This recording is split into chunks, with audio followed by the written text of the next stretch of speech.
का ये जो पॉडकास्ट है वो बहुत ही इंटरेस्टिंग होने वाला है और ये बहुत रेलेवेंट है सबके लिए, क्योंकि आज हम मिल करके इस टॉपिक की डेप्थ में जाने वाले हैं कि what is the real meaning of physical fitness.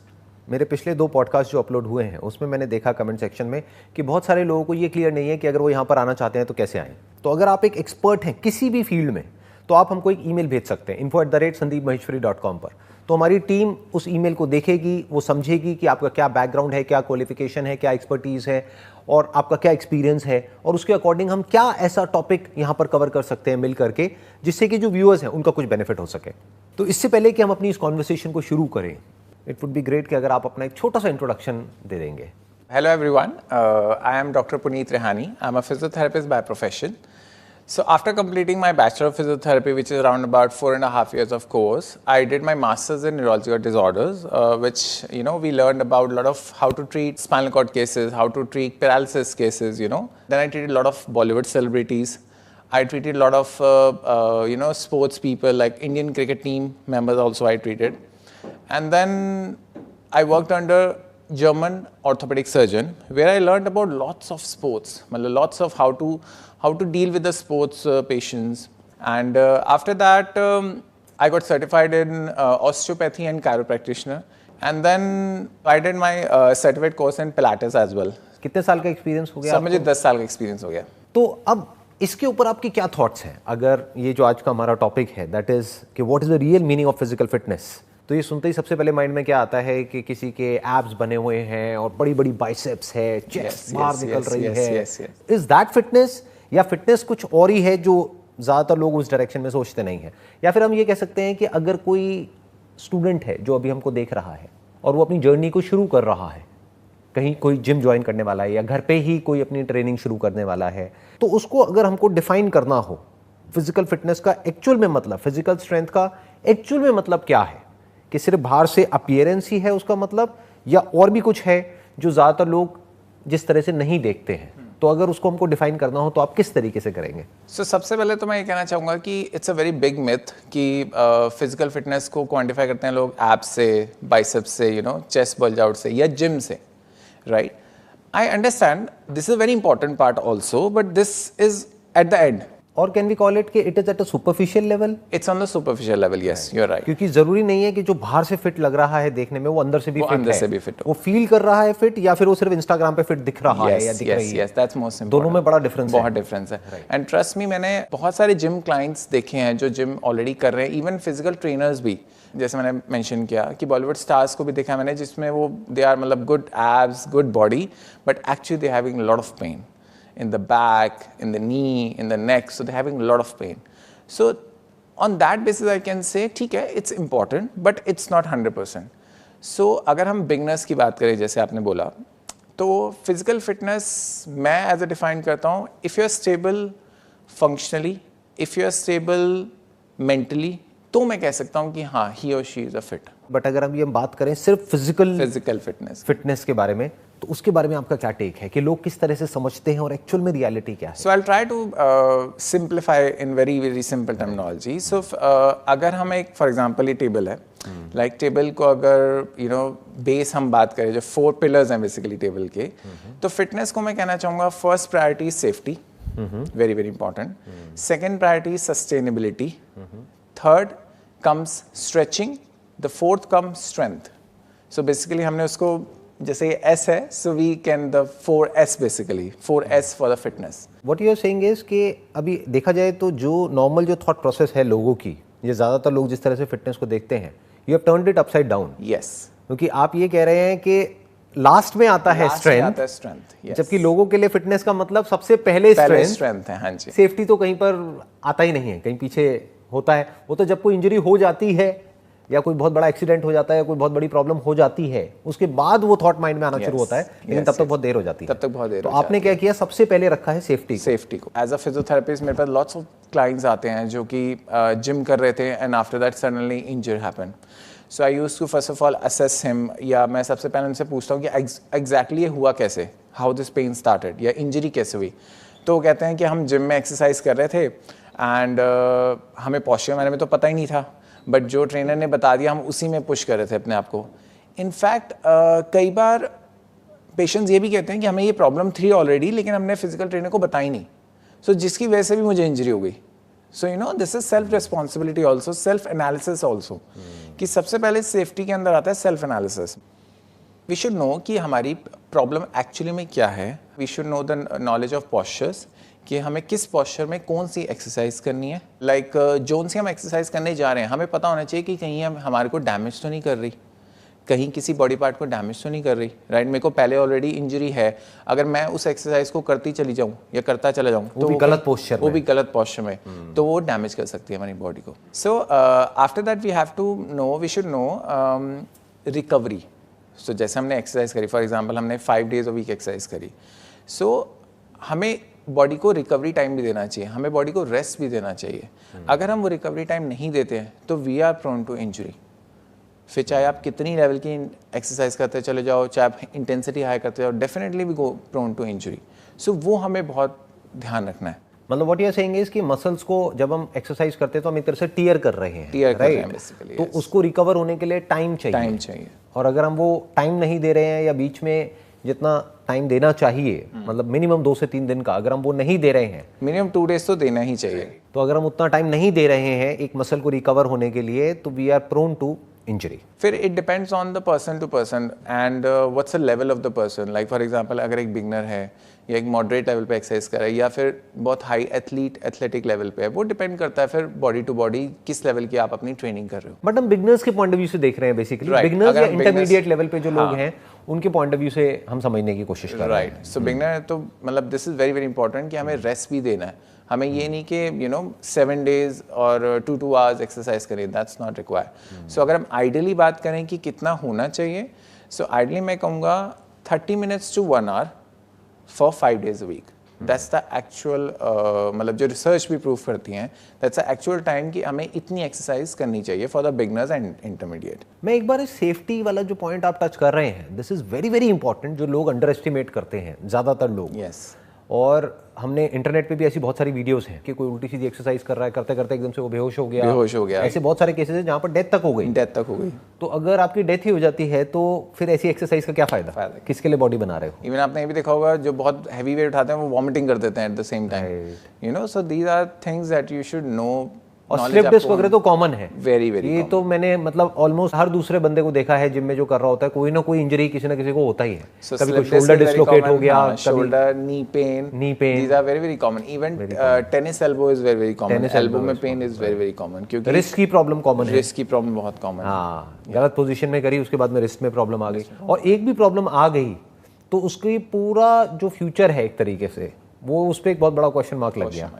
कई बार क्या होता है, हमारी बोन्स की अलाइनमेंट और जॉइंट की अलाइनमेंट चेंज हो जाती है एंड रिस्ट से प्रॉब्लम स्टार्ट हो गई. Sometime it goes to elbow, sometime it goes to shoulder, even sometime goes to neck. सब कुछ इंटरकनेक्टेड है. और फिर नेक में प्रॉब्लम आई तो बैक में भी आएगी, स्पाइन में आएगी, पूरा सब जगह आएगी. तो इससे धीरे धीरे करके प्रॉब्लम बढ़ती चली जाती है. राइट. तो ये हमने पहला पॉइंट टच किया, सेफ्टी. नेक्स्ट आता है सस्टेनेबिलिटी. सस्टेनेबिलिटी मीन्स कि हम कितनी ड्यूरेशन तक अपने वर्कआउट को मेंटेन रखते हैं, सस्टेन रखते हैं. That's also very important. क्योंकि अच्छा, सस्टेनेबिलिटी आती है अगर आप उसको एंजॉय कर रहे हो. अगर आप वर्कआउट को एंजॉय नहीं कर रहे हो देन डेफिनेटली आप सस्टेन नहीं कर पाओगे for a long period of time. अगर आप सस्टेन नहीं कर पाओगे तो आपकी बॉडी में जो चेंजेस आप लाना चाहते हो वो नहीं आएंगे. लाइक फॉर एग्जांपल, अगर एक बहुत मोटा पर्सन है, वो वेट लूज करना चाहता है, उससे यू नो आपकी वीडियो देख के मोटिवेशन आया कि चलो वेट लूज करते हैं. उसने कुछ टाइम तक तो किया, बट उसको लगा कि हाँ चलो रिजल्ट आ रहा है, बट उसकी वो मोटिवेशन कम हो गई, खत्म हो गई. And after that he stopped, completely stopped, right. तो नेचुरली जो रिजल्ट पहुंचना था वो उस रिजल्ट पे वो नहीं पहुंच पाएगा. अच्छा, उसके बाद क्या हुआ, जैसे इनिशियली क्या होता है हमारी बॉडी में, जब हम बॉडी बनाने की कोशिश करते हैं, मसल बिल्डअप करने की कोशिश करते हैं और एकदम से छोड़ देते हैं, तो body reacts in a negative way कि कुछ आपने बॉडी में चेंजेस करने की कोशिश करी, बट उसके बाद एकदम से यू नो अपोजिट रिएक्शन हो गया और बुरी सिचुएशन हो गई जो पहले सिचुएशन हो गया. सो आपने कई बार देखा भी होगा, कई लोग जैसे बॉडी बनाते हैं, इनिशियली तो मसल मास अच्छा बिल्डअप हो जाता है, बट जैसे वो छोड़ देते हैं तो सारा फैट लटक जाता है. मतलब आप कह रहे हो कि चाहे कुछ भी हो, रेगुलर रहना है. रेगुलर है, चाहे कम करो लेकिन रेगुलर करो. रेगुलर चाहे 15 मिनट्स करो. जैसे किसी दिन टाइम नहीं है तो पूरा अपना वर्कआउट स्किप कर देंगे, इट्स बेटर कि 1 घंटे की बजाय 15 मिनट कर लो, यस, लेकिन सस्टेन करो उसको। सस्टेन करो। जब आप वर्कआउट को सस्टेन करते हो, आपका मूड भी बहुत हाई लेवल पे रहता है। आप एनर्जेटिक रहते हो। आप अपने, जैसे हमने आपके कई उसमें पीछे जो वेबिनार हुए हैं कॉट इन द वेब में, आपने बात की थी ब्रेन में हार्मोन्स रिलीज होते हैं जो कि आपको एक फील गुड फैक्टर देते हैं। आई थिंक इसको कोई क्वेश्चन भी नहीं कर सकता, जो बात आप कह रहे हो। फिजिकल अपीयरेंस के लिए वर्कआउट करना कैन बी क्वेश्चन, यस, क्योंकि वो बाहर से दिखाने वाली चीज़ हो गई। But what you are saying is, पहला आपने बोला सेफ्टी, दूसरा आपने कहा सस्टेनेबिलिटी, कि भाई ये नहीं कि हम गए बड़े एक्साइटमेंट के साथ में जिम में या कहीं पर भी अपना कोई वर्कआउट शुरू किया, जैसे आई थिंक 90% लोगों के साथ में होता भी होता है। Yes, true. और मेरे ख्याल में जो जिम एक्चुअल में प्रॉफिट कमाता है वो इन 90% लोगों से ही कमाता है। जो रेगुलर आते हैं वो तो बहुत ही कम लोग होते हैं, कम लोग होते हैं कि आए बड़े एक्साइटमेंट के साथ में, पैसे दिए, उसके बाद में 10 दिन तक 15 दिन तक तो पागलों की तरह एक्सरसाइज करी, उसके बाद में छोड़ दिया। उसके बाद छोड़ दिया। तो what you are saying is, इससे बेटर ये है कि धीरे धीरे आगे बढ़ो, take baby steps. Yes, so अब हमने बात करी सेफ्टी की, सस्टेनेबिलिटी की। नाउ हम बात करते हैं स्ट्रेचिंग की। Before strength, stretching is important. Why? Because क्या होता है, हमारी जो डेली लाइफस्टाइल है, मेजरली हम वर्क करते हैं सिटिंग में, मेजरली। इवन जो वाइट कॉलर जॉब पीपल हैं, जो MNCs में हैं, सो मेजरली वो सिटिंग वर्क ज़्यादा है हमारा एज कम्पेयर टू स्टैंडिंग और वॉकिंग। बट हमारी बॉडी बनी है वॉकिंग के लिए। अब सिटिंग से प्रॉब्लम क्या होती है कि हमारी बॉडी स्टिफ होती चली जाती है। लाइक मैं छोटा सा एग्जांपल देता हूँ। Right now we are sitting, right. अब जो हमारी नी जॉइंट है, वो नी जॉइंट 90 डिग्री बेंड है इस वक्त, बट एक्चुअली में नी जॉइंट की जो रेंज है वो 130 टू 135 डिग्री है, बट हम उसे यूज ही नहीं करते हैं। पहले क्या होता था, हमारे जो ग्रैंड पेरेंट्स हैं, दे यूज हिंदी टॉयलेट, सो उसमें, या they sit for long in a cross leg sitting posture, उसमें नी जॉइंट का जो रेंज है वो 100% यूज होता था, बट अब वो नहीं है। और इसकी वजह से क्या होता है, हमारी जो नी की जो रेंज है, हम 90 डिग्री तो यूज कर रहे हैं, बट जो 90 से 135 डिग्री तक की रेंज है वो हम यूज ही नहीं कर रहे। तो अगर इस कम रेंज के साथ हम एक्सरसाइज करने जाएंगे तो again we prone to injury. That's why flexibility is most important, very very important, और स्ट्रेचिंग इज मोर इंपॉर्टेंट। तो what you are saying is flexibility is important, और फ्लेक्सिबिलिटी के लिए हमको क्या करना पड़ेगा, स्ट्रेचिंग करनी पड़ेगी। स्ट्रेचिंग करनी पड़ेगी एक्सरसाइज से पहले भी और बाद में भी, आइडियली। और ये भी मैंने देखा है बहुत कम लोग करते हैं, बहुत कम लोग, इवन जिम में जो जाते हैं बहुत कम करते हैं। मतलब आपके हिसाब से क्या रूटीन होना चाहिए कि अगर कोई मानो 1 घंटा एक्सरसाइज कर रहा है जिम में, एक्सरसाइज का मतलब क्या है कि वही डंबल उठा रहा है, अपना रॉड पे बेंच प्रेस वगैरह कर रहा है और वो सब कर रहा है, तो उसमें कितनी स्ट्रेचिंग होनी चाहिए पहले और बाद में, कितने कितने मिनट होनी चाहिए? पहले मैं थोड़ा सा टाइप बताता हूँ स्ट्रेचिंग के। So we have 2 types of stretching, one is static, one is dynamic. Static में भी 2 टाइप होते हैं, which is active and passive, right. So active means मैं खुद कर रहा हूँ स्ट्रेचिंग, मुझे पता है कि मुझे कौन सी मसल को कैसे स्ट्रेच करना है। पैसिव मीन्स आपका कोई अदर बंदा स्ट्रेचिंग कर रहा है, कोई और कर रहा है, लाइक जिम ट्रेनर कर रहा है या फिजियोथेरेपिस्ट कर रहा है। स्टैटिक स्ट्रेचिंग में ये होता है कि आप उस स्ट्रेच को होल्ड करते हो minimum for 30 seconds, right, 2 to 3 times उसको होल्ड करते हो।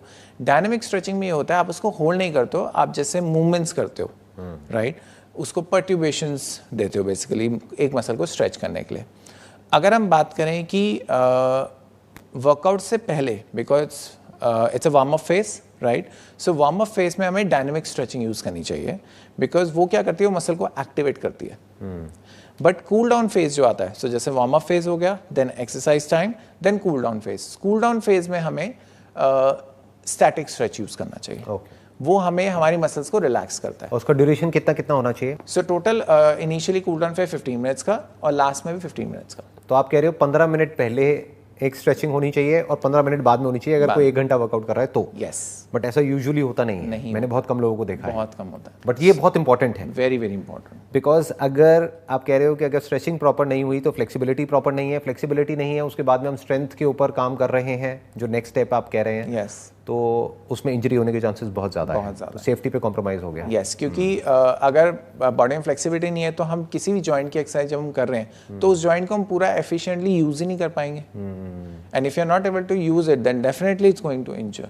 मतलब करेंगे कोई और एक्सरसाइज, उसका इफेक्ट कहीं और ही आएगा, इफेक्ट कहीं और आएगा, बिकॉज बॉडी क्या है, बॉडी कंपनसेट करती है हर चीज में। लाइक फॉर एग्जांपल अगर मेरे एल्बो में रेंज नहीं है या एल्बो में रेंज कम है तो मैं कंपनसेट करूंगा या तो शोल्डर से या रिस्ट से। सो इसलिए flexibility is very very important. इसीलिए लोगों को ये शोल्डर की प्रॉब्लम आ जाती है जो बहुत ही कॉमन है, बहुत ज्यादा कॉमन है, क्योंकि यूज होना चाहिए ये वाला जॉइंट जबकि यूज हो रहा है ये वाला जॉइंट सारी एक्सरसाइज में। तो हम कोई अगर मान लो चेस्ट की एक्सरसाइज भी कर रहे हैं तब भी सारा लोड शोल्डर के ऊपर आ रहा है, बाइसेप्स कर रहे हैं तब भी शोल्डर के ऊपर आ रहा है। तो एक तरह से देखा जाए तो शोल्डर को रेस्ट ही नहीं मिल रहा है, रेस्ट ही नहीं मिल रहा है, क्योंकि फिर हम चाहे बाइसेप्स करें, चाहे ट्राइसेप्स करें, चाहे कुछ भी करें, शोल्डर तो रोज ही एक्टिवेटेड है, मतलब डेली उसके ऊपर काम हो रहा है, जिसकी वजह से उसको रेस्ट नहीं मिल रहा है और उसकी वजह से वियर एंड टियर की वजह से वो इंजरी हो जाती है। सो that's why stretching is very very important. तो ये स्ट्रेचिंग भी आपने बता दी, दो तरह की होती है, डायनेमिक एंड स्टैटिक। डायनेमिक आप कह रहे हो स्टार्टिंग में बेटर है, स्टैटिक एंड में बेटर है, और ideally it should be 15-15 minutes, 15-15 minute होनी चाहिए स्ट्रेचिंग। तो योगा किस कैटेगरी में आता है, इज इट डायनेमिक और स्टैटिक? आई थिंक स्टैटिक में आएगा। योगा स्टैटिक में आता है, क्योंकि योगा में डिफरेंट पोजेज है जिसको आप होल्ड करते हो। होल्ड करते हैं, राइट। आइडियली योगा में होल्ड करना is very very important, very very important, and they focus more on the breathing which is also very very important, क्योंकि अल्टीमेटली हमारी मसल्स को, हमारे सेल्स को ऑक्सीजन तो चाहिए।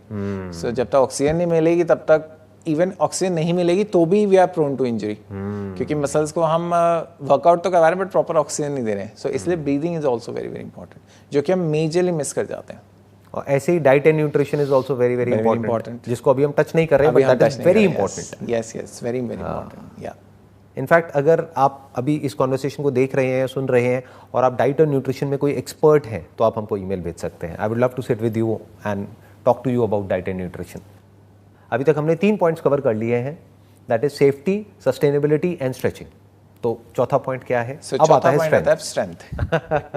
जो लोग सबसे पहले रखते हैं वो लास्ट में कवर कर रहे हैं। सो strength again it's a very very important part, because अगर हमारी बॉडी प्रॉपरली स्ट्रेंथन है, अगर हमारी मसल्स में स्ट्रेंथ है, तो हम अपने डेली एक्टिविटी को, डेली रूटीन को बड़े आसानी से कर लेंगे, even without pain and even without fatigue, because that's also a definition of fitness.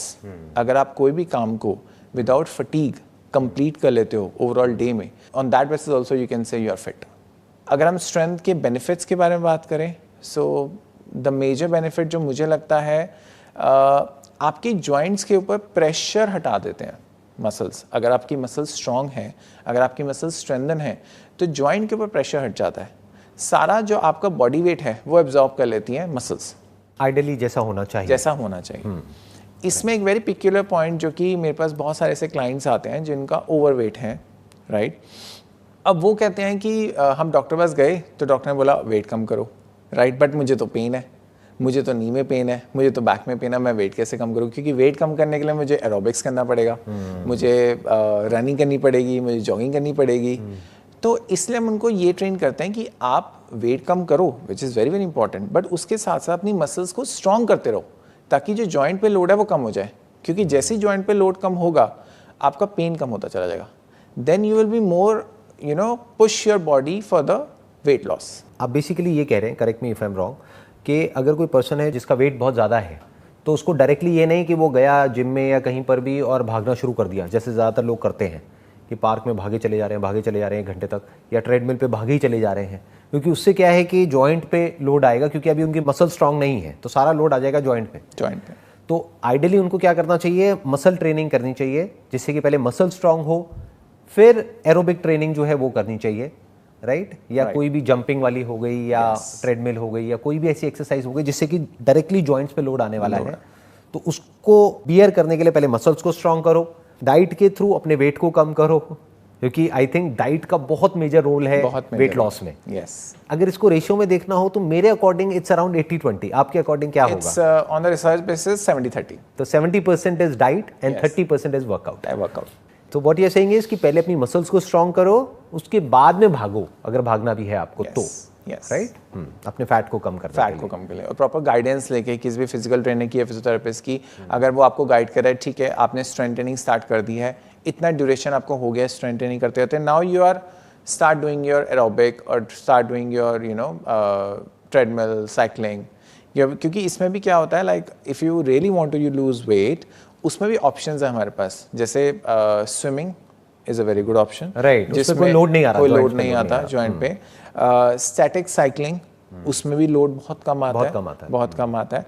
Treadmill सबसे लास्ट में आता है, बिकॉज ट्रेडमिल पे बहुत ज़्यादा लोड आता है। Even cross trainer is good, cross trainer is also good, right, cross. तो ये सब इक्विपमेंट्स हैं जिन पे आपका लोड कम से कम आता है, and still you can lose the weight. So अब हम बात कर रहे थे स्ट्रेंथ की, तो अब स्ट्रेंथ का एक्चुअल में मतलब क्या हुआ, मतलब व्हाट इज स्ट्रेंथ? अगर अभी तक तो आपने बात करी बेनिफिट्स की, कि स्ट्रेंथ के ये बेनिफिट्स होते हैं, तो फिजिकली स्ट्रांग होना हर कोई चाहता है, लेकिन what is physical strength? For example, अगर मुझे टेबल उठानी है and I am a beginner, मैंने कोई वर्कआउट नहीं किया, कोई कुछ नहीं किया, अब ज़रूरी नहीं है कि मेरे मसल्स में इतनी स्ट्रेंथ हो कि मैं इस टेबल को उठा सकूं, राइट? मेरी मसल्स में स्ट्रेंथ नहीं है, फिर मैं कोशिश करूँगा तो मैं इंजॉय करूँगा अपनी बॉडी पार्ट को। इसलिए स्ट्रेंथ इज सो इंपॉर्टेंट कि मैं कोई भी काम, कोई भी एक्टिविटी या कोई भी वेट अपने नॉर्मल रूटीन में उठा सकूँ, लिफ्ट कर सकूँ। एंड उसको ट्रेन करने के लिए हमें स्ट्रेंथ ट्रेनिंग करनी पड़ती है। जैसे हाउस होल्ड एक्टिविटीज़ हम लोग करते हैं, फॉर एग्जांपल मैंने कुछ ऊपर से कुछ सामान उठाना है, राइट? जैसे आजकल मैं भी कर रहा हूँ कि सर्दियों के कपड़े रखने हैं, गर्मी के कपड़े निकालने हैं, तो नेचुरली बहुत सारा सामान उठाना पड़ता है। तो अगर मेरी बॉडी में स्ट्रेंथ नहीं है तो नेचुरली मैं कहाँ पे लोड डालूंगा? सारा जॉइंट्स पे, राइट? तो इसलिए मसल्स की स्ट्रेंथ इज सो इम्पॉर्टेंट कि ताकि मेरी बॉडी पे बिल्कुल भी वेट ना हो, मुझे कोई इंजरी ना हो, सारा एब्जॉर्ब मसल कर ले। तो देखा जाए तो एक तरह का लूप है। यस। जिसकी मसल स्ट्रांग नहीं है वो जितना वेट उठाएगा उसके जॉइंट्स पे और लोड आएगा। जितना लोड आएगा उसकी मसल्स उतनी ही वीक होती चली जाएंगी, क्योंकि मसल्स यूज नहीं हो रही तो मसल्स वीक हो जाएंगी, उसका फिटनेस का लेवल गिरता ही चला जाएगा टाइम के साथ साथ में। और दूसरी तरफ से जिसकी मसल्स एक्टिवेटेड है, यानी कि मसल स्ट्रांग है, जितना वो और वेट उठाएगा वो उसके लिए अच्छा है, क्योंकि उसकी मसल्स और स्ट्रांग हो जाएगी, right? It's a kind of a loop. It's a kind of loop, yes. कि जितनी मसल स्ट्रांग है उतना वो और वेट उठाएगा, जितना और उठाएगा उतना और स्ट्रांग होता चला जाएगा, तो वो लूप बनता चला जाएगा। और मैंने बहुत लोगों को दिखा है कि कई बार क्या होता है, ज़्यादातर जो इंजरी होती है वो कैसे होती है कि एकदम से गए कहीं पर कोई हल्का सा वेट उठाया और एकदम से स्लिप डिस्क हो गया, या पीछे बैक में प्रॉब्लम, बहुत कॉमन है ये, आप तो देखते रहते होंगे। हाँ, इवन कई बार क्लाइंट ये भी कहते हैं कि मैं नहाने के लिए झुका, मैंने मग्गा उठाया और मेरी बैक में एकदम से पॉप साउंड आया। अच्छा, वो एक्चुअली वो ये है कि कोर मसल्स इतनी ट्रेन नहीं थी, स्ट्रांग नहीं थी, राइट? हमारे हाथ की मसल तो स्ट्रांग थी क्योंकि ज्यादा हैवी वेट नहीं होता है, राइट? सो बट वो कोर मसल्स इतनी स्ट्रांग नहीं थी कि उसने स्पाइन को स्टेबलाइज किया, क्योंकि स्पाइन आपकी फॉरवर्ड बेंडेड है। जब आपकी स्पाइन फॉरवर्ड बेंडेड है सो आप ज्यादा प्रोन हो इंजरी के। बट अगर आपके कोर मसल्स स्ट्रांग हैं तो आपकी स्पाइन को बचा के रखेंगे, और अगर वो नहीं है तो नेचुरली वो slip disc is one of the cause of the pain. और जो हम इतने आराम से बोल तो रहे हैं स्लिप डिस्क, बट उसकी वजह से किस लेवल का पेन होता है और उसकी वजह से क्या प्रॉब्लम्स होती हैं वो वही समझ सकता है जिसको कि एक्चुअल में वो प्रॉब्लम हो रही है। कोई दूसरा आदमी तो समझ भी नहीं सकता। नहीं समझ सकता। अब इसमें because we are talking on the beginners level, so मुझे लगता है पर्सन शुड नो कि वो कितना फिट है, कैसे वो अपनी फिटनेस को आगे प्रोग्रेस करे। सो कितना फिट है, अब उसमें कुछ टेस्ट होते हैं जिसमें वो खुद भी कर सकता है, राइट? जैसे सबसे पहले वो अपना मेजर कर सकता है body mass index, which is BMI, right? So अगर पर्सन को पता है कि मैं किस कैटेगरी में आता हूँ, क्योंकि BMI डिफाइन करता है whether you are underweight, normal, overweight और ओबीस। हाँ, और इसमें भी डिपेंड करता है कि आप मेल हो फीमेल हो, आपकी एज क्या है, उस सब पे डिपेंड करता है। वो चार्ट में सब मेंशन, वो पूरा का पूरा एक चार्ट है जिसमें चार्ट में सब मेंशन होता है। So this is first important BMI। Second मुझे लगता है हमें ये पता होना चाहिए कि हमें कितने लेवल तक अपने हार्ट बीट को लेके जाना है। बिकॉज अगर हम एक्सरसाइज करते करते हार्ट बीट बहुत ज़्यादा बढ़ जाती है, वो भी अगेन रिस्क है। So the simple formula is 220 minus age. So अगर हम इस फॉर्मूले में अपने आप को फिट करते हैं और हमें ये पता चल जाता है कि मुझे अपनी हार्ट रेट को इतना ही लेके जाना है या पल्स रेट को इतना ही लेके जाना है, इससे आगे अगर मैं जाऊंगा तो I may injure myself. So this also, these are the small things. ये फॉर्मूला कहाँ से आया? ये जो फॉर्मूला भी आपने बताया 220 माइनस एज, मतलब अगर किसी की 50 साल एज है तो 220 minus age that is 170। Yes, तो उसको 170 से ऊपर आइडियली नहीं जाना चाहिए। अच्छा, क्योंकि this is research backed, research backed, yes, this is research backed, क्योंकि वो उसके लिए फिर रिस्की हो सकता है। ओके, बिकॉज जो स्टार्टिंग में हम सेफ्टी की बात कर रहे थे, मैं उसी में ये पॉइंट ऐड करना चाहूँगा कि हमें पता होना चाहिए कि हमारी क्या इस वक्त फिटनेस लेवल है, और उसके हिसाब से हमें गोल्स बनाने चाहिए, उसी के हिसाब से हमें एक लेवल बनाना चाहिए कि मुझे इस लेवल तक पहुंचना है। Good point. So what you are saying is like it's very different from the preconceive notion जैसे लोगों के ज़्यादातर होते हैं, या जिस तरह के गोल्स होते हैं। वो क्या होता है कि नॉर्मली हमने किसी को देखा, कोई किसी का आइडल है, मान लो कोई बॉलीवुड सेलिब्रिटी है या कोई हॉलीवुड सेलिब्रिटी है, उसकी बॉडी को देखा और बोला मुझे ऐसी बॉडी चाहिए 6 महीने के अंदर अंदर। yes. तो वो गलत हो गया, तरीका ही पूरा का पूरा गलत हो गया। yes. क्योंकि उसने खुद को नहीं मेजर किया, right. उसने सामने वाले को देख करके, जिसका जेनेटिक कोड उससे बिल्कुल अलग है, जिसका DNA अलग है, जिसकी बॉडी का कंपोजिशन उससे बिल्कुल अलग है, और उसको देख करके हम उसको कॉपी करने की कोशिश कर रहे हैं, तो वहां पे इंजरी होने के चांसेस बहुत ज्यादा है। तो बेटर ये है कि पहले खुद के लेवल को एस्टिमेट करो, पहले खुद के लेवल को समझो, मे भी किसी एक्सपर्ट की आप हेल्प ले सकते हो समझने में कि अभी आपका एग्जैक्टली लेवल क्या है, उसके अकॉर्डिंग अपना कोई फिटनेस गोल बनाओ कि मुझे अगले 6 महीने में यहाँ पहुँचना है। That may not be even close to जो आपका आइडल है, जो भी आपके माइंड में एक आइडल स्टेट है, बट एटलीस्ट आप इस वजह से सेफ रहोगे, सस्टेन कर पाओगे और अपनी स्ट्रेंथ को बढ़ा पाओगे। तो अभी हमने बात करी सिर्फ एरोबिक की। अगर हम स्ट्रेंथ के पॉइंट ऑफ व्यू से बात करें कि क्या ऐसे टेस्ट हैं, बहुत सिंपल टेस्ट हैं, जैसे पुशअप्स हो गया। फॉर एग्जांपल पुशअप्स, आप 1 मिनट में कितने पुशअप्स मार सकते हो, राइट? तो इस बेसिस पे आपने आपको क्वांटिफाई कर सकते हो। सिटअप्स होते हैं जिनको हम क्रंचेस भी कहते हैं, एब्स के लिए आप 1 मिनट में कितने क्रंचेस मार सकते हो, right? So that you can compare with may be after 1 month, may be after 3 weeks. या प्लैंक में अपने आप को कितनी देर तक होल्ड कर सकते हो। तो इट कम्स, ये छोटे टेस्ट हैं जिसमें आप अपने आप को क्वांटिफाई कर सकते हो कि जैसे मैंने स्टार्ट किया था, I was here, now after 3 weeks और after 4 weeks I am here. और बेसिकली वहां से मोटिवेशन मिलना चाहिए पर्सन को, yes. बजाय कि किसी और के कंपैरिजन में देख करके कि देखो उसका इतना है, मेरा इतना हो गया उसके कंपैरिजन में, तो वहां वो कहीं ना कहीं जाकर के फंस जाएगा। बट अगर वो अपने आप से अपने आप को कंपेयर करता चला जाए कि देखो 1 महीना पहले मैं इतने पुशअप्स कर पाता था, या इतने सिटअप्स कर पाता था, या इतनी देर तक प्लैंक को होल्ड कर पाता था, अब मैं इतनी देर कर पा रहा हूँ, तो that should give motivation to that particular person कि मैं खुद के कंपैरिजन में एक बेटर वर्जन बन गया, और अब मैं इसको नेक्स्ट लेवल पे ले जा सकता हूं। अब मुझे यहां से ये मेरा नेक्स्ट गोल है, दैट कुड बी प्लस 10% और 20%, because now I understood my body. I know what are the risk factors, right? I know what are the safety measures. So now I can, from that level I can reach up to that level. This topic is in fact very close to my heart, क्योंकि क्या हुआ था, मैं भी school time में मैंने अपना gym join किया था when I was just around I think 15 years old. Okay. जहाँ पे मैं जाता था जिस जिम में, वहाँ पे मैंने देखा कि एक जो प्रॉपर जो बॉडी बिल्डर्स होते हैं वो बेसिकली एक्सरसाइज कर रहे हैं, पुशअप्स कर रहे हैं, पीछे बैक पे वेट रख करके। तो वो बैक पे यहाँ पे वेट रखते थे, मतलब अपर बैक पे वेट रखते थे और फिर एक्सरसाइज करते थे। अब मुझे कोई बताने वाला तो था नहीं, मैंने वहाँ पे किसी को भी बुलाया, मैंने कहा मेरे को भी यही करना है। मैंने वो पुशअप्स करे और अपनी बैक पे, लोअर बैक पे वेट रख लिए, राइट, और एक्सरसाइज करने लगे, और बैक पूरी ऐसे कर्व थी और करता चला गया, बॉडी तो बन गई, बट उसकी वजह से बैक में मेरे प्रॉब्लम आ गई, जो कई साल तक रही थी। तो आई पर्सनली वॉन्ट कि ये जो मैंने प्रॉब्लम फेस करी, ये किसी और को फेस ना करनी पड़े, और यही मोटिव है आज के सेशन का। इवन मैं एक और एग्जांपल इसमें ऐड कर देता हूँ। सो जैसे आई नो वन गर्ल जिसकी मैरिज होने वाली थी, right? She was overweight and she decided कि नहीं यार, मुझे मेरी मैरिज है अब मुझे, और मैं बेसिकली ये होता ही है, इट्स वेरी कॉमन, फोटो अच्छी आनी चाहिए। सो आई नो आजकल तो प्री वेडिंग शूट्स का बड़ा एक कल्चर सा चल गया है ना, तो right. So I know that girl जिसने खूब जिम किया, मतलब इवन वेट भी लूज कर लिया 10 kg 15 kg, but at the and अब उसकी स्पाइन में मल्टीपल लेवल पे डिस्क बल्ज है और स्लिप डिस्क है। अच्छा। So now she is feeling very big trouble कि अब मैं नॉर्मल अपनी डे टू डे एक्टिविटीज कैसे करूं। उस टाइम मोटिवेशन था, उस टाइम गोल भी था, बट नाउ अब वो लाइफ टाइम गोल बन गया कि अब लाइफ टाइम आपको अपने आप को स्ट्रॉन्ग करना ही पड़ेगा, अपनी कोर मसल्स को स्ट्रॉन्ग करना ही पड़ेगा, अपने आप को 30 मिनट्स देने ही पड़ेंगे, otherwise you land up into a surgery. और सर्जरी भी कोई पूरा फुल प्रूफ ऑप्शन नहीं है। बहुत बार ऐसा भी होता है कि जो सर्जरीज होती हैं वो सक्सेसफुल नहीं होती हैं। That's true. So that's why to my personal thing, safety is first priority. आप सेफ रहो, then you can do whatever you want. आपको पता है आपके बारे में मेरा क्या लेवल है और मुझे किस लेवल तक पहुंचना है। सो that's why safety is very important.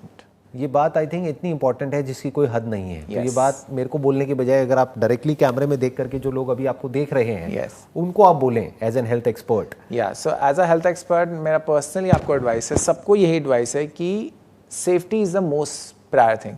क्योंकि सेफ्टी अगर आप अपने आप को मेंटेन रखते हो या सेफ्टी का ध्यान आप रखते हो, तो आप इंजरी से प्रिवेंट हो सकते हो। क्योंकि इंजरी होते ही मोटिवेशन लेवल अपने आप डाउन हो जाता है, और जैसे ही मोटिवेशन लेवल डाउन हुआ, आपका जो गोल है वो नेचुरली वो हट जाएगा आपके माइंड से। फिर आपका सारा ध्यान चलेगा अब मैं इस पेन को कैसे कम करूं।